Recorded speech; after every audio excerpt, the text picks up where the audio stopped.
slicing. Okay.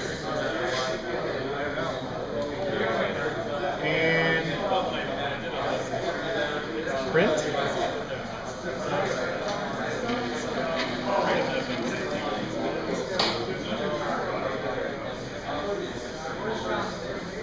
So it'll go over there and sit at the home while it heats up. Okay. It's actually kind of dumb. First it waits till the bed is hot, then it homes it, then it starts printing. Am I going to be screwed because my heated bed is not working? Yes and no.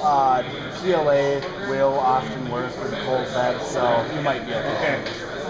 Where are the slices? Did you already close it? All I did was open the file. You opened the STL? Yeah. I don't... The package you downloaded for Counterface must include a slicer or something. Okay. Normally, yeah, you would need to slice